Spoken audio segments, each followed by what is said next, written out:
ثبوت کوئی بھی نہیں ہے ہمارے پاس. ہمارے تو سرکاری گواہان ہی بدل گئے, مکر گئے, اور عدالتوں میں انہوں نے گواہی دینے سے انکار کر دیا, صحت جرم سے انکار کر دیا. تو اب جب ہم انٹرنیشنل پلیٹ فارمز پہ بیٹھ کے یہ کہیں گے کہ پاکستان تحریک انصاف نے 9 مئی والے دن کوئی اسلحہ اٹھایا تھا, عمران خان نے وہاں پہ ان کو, آپ یہ کہیں کہ ان کو ایکٹیویٹ کیا تھا اور کہا تھا کہ چڑھ دوڑیں اداروں پہ, ثبوت تو کوئی بھی نہیں ہے ہمارے پاس. لیکن ہم نے کیا کیا کہ ہم نے انٹرنیشنل جو دنیا ہے, بین الاقوامی دنیا میں اپنا کیس ضرور کمزور کر لیا. دونوں کیسز کمزور کر لیے. ایک تو عافیہ صدیقی والا کیس بھی ہم نے کمزور کر لیا, وہاں پہ ہم نے ہاتھ کھڑے کر دیے, سرنڈر کر دیا کہ جی آپ نے عافیہ صدیقی کو صحیح رکھا ہوا ہے, اپنے قانون کے مطابق رکھا. پاکستان کا نائب وزیر اعظم اسحاق ڈار صاحب, نائب وزیر اعظم صاحب اس لیے بھی دورے پہ گئے کہ شاید شہباز شریف صاحب اتنے فلوئنٹ نہیں ہیں انگلش میں جتنے کہ اسحاق ڈار صاحب کو سمجھا جاتا تھا. لیکن اینکر نے تو پہلے ہی پروگرام میں ٹانگیں پکڑ لی, اور اس کے بعد اسحاق ڈار صاحب منہ کے بل زمین پہ آن گرے ہیں. ناظرین, پاکستان کی یہ بدقسمتی رہی ہے کہ ہمیں کوئی اچھا ریپرزینٹیٹیو ملا ہی نہیں. جس طرح عمران خان کہتے ہیں نا کہ عمران خان کو اچھی ٹیم ملی نہیں, اچھے لوگ ملے ہی نہیں, اس طرح پاکستان کی بھی یہ بدقسمتی رہی کہ پاکستان کو ایک ریپرزینٹیٹیو ملا تھا عمران خان کی صورت میں, اس کو تو ہم نے اپنے ہاتھوں سے گوا لیا.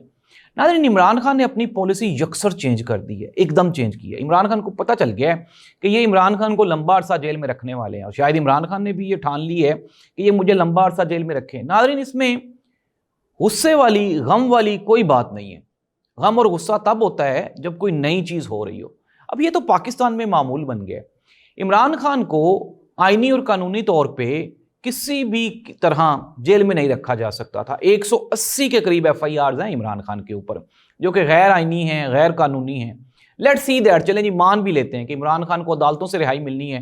وہ 180 کیسز میں عمران خان کو رہائی کون دے گا, کون دلوائے گا؟ سسٹم ہی دے گا نا, یا سسٹم دلوائے گا؟ ہمارے معزز چیف جسٹس آف پاکستان کہتے ہیں آئین اور قانون آزاد ہے. اپنے وکلا کو چاہیے کہ وہ سسٹم پہ سوالات نہ اٹھائیں بلکہ سسٹم کا حصہ بنیں. اب مجھے تو اس سسٹم کی سمجھ نہیں آتی کہ اس سسٹم کا ہم حصہ کیسے بنیں, یوتھ اس سسٹم کو کیسے ایکسیپٹ کرے گی. ناظرین, مسئلہ یہ ہے کہ ہمارے ملک میں with the passage of time awareness بڑھ گئی ہے, لوگوں کو شعور آ گیا ہے, لوگوں نے سوال کرنا سیکھ لیا ہے, لوگوں کو انفارمیشن ہو گئی ہے کہ یہ جو سیاستدان ہیں یہ ہمارا ٹائم ویسٹ کر رہے ہیں. عمران خان نے بھی پالیسی چینج کر لی ہے. اب Imran Khan slow and study wins the race والی پالیسی پہ گامزن ہے, ٹیسٹ میچ کھیل رہا ہے آہستہ آہستہ. اس ایک طرف تو عمران خان سیل میں بیٹھ کے 4-5 جو اسٹیٹمنٹس ہیں چیف آف آرمی اسٹاف کے بارے میں, فیلڈ مارشل کے بارے میں, حکومت کے بارے میں, عدلیہ کے بارے میں, وہ دے دیتا ہے. پھر ساتھ ہی اپنی پارٹی کو بھی تنبیہ کر دیتا ہے کہ آپ بھی اپنے احتجاج کا تیاری کریں.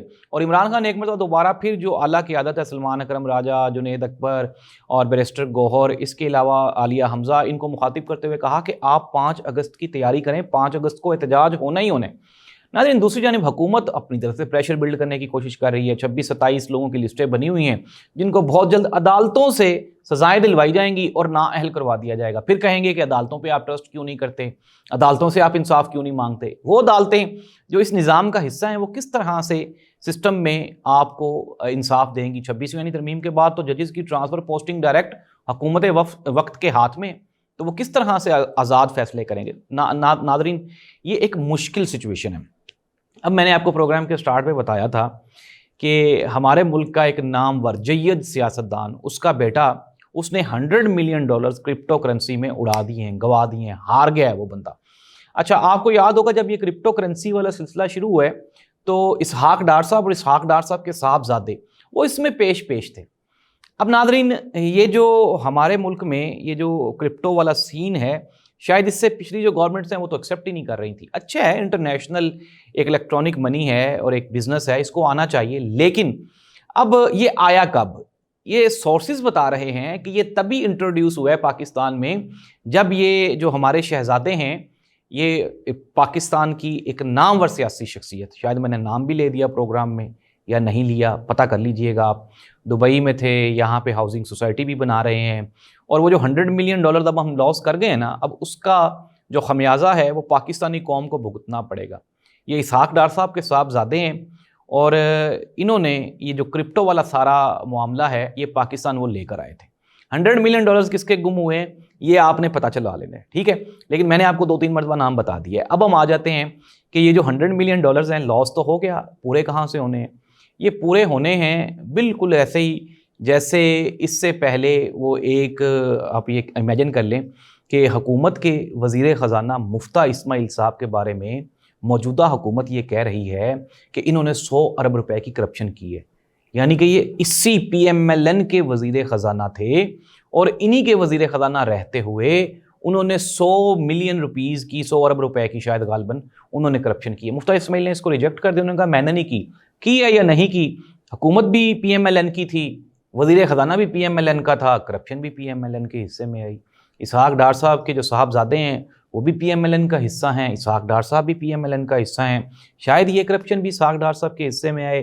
شوگر والا جو اسکینڈل ہے اس کی کرپشن بھی پی ایم ایل این کے حصے میں آئی۔ اس کے علاوہ جو آف شور کمپنیز ہیں اس کے بارے میں بھی ایک بڑا انکشاف ہو رہا ہے کہ میاں شہباز شریف صاحب کے جو صاحبزادے ہیں ان کی یہ جو کمپنی ہے، سوری میں نے آف شور کمپنی کہہ دی، آئی پی پیز، یہ جو بجلی بنانے والی کمپنی ہے وہ بھی ان کی ایک کمپنی ہے جس نے ایک یونٹ بھی بجلی پروڈیوس نہیں کی اور بلین آف روپیز انہوں نے کلیکٹ کر لیے ہیں۔ ناظرین، آپ کی میری قسمت میں یہی لکھا ہے کہ ہم اس کرپشن کے اوپر اپنی زبانیں بند رکھیں کیونکہ پیکا ایکٹ لگ سکتا ہے۔ اللہ اس ملک کا حامی و ناصر، اللہ تعالیٰ ہمیں ان سیاستدانوں کے شکنجوں سے آزادی عطا فرمائے اور ہمیں کوئی بہتر رہنما عطا فرمائے جو اس ملک اور قوم کو آگے لے کے چل سکے۔ اللہ حافظ۔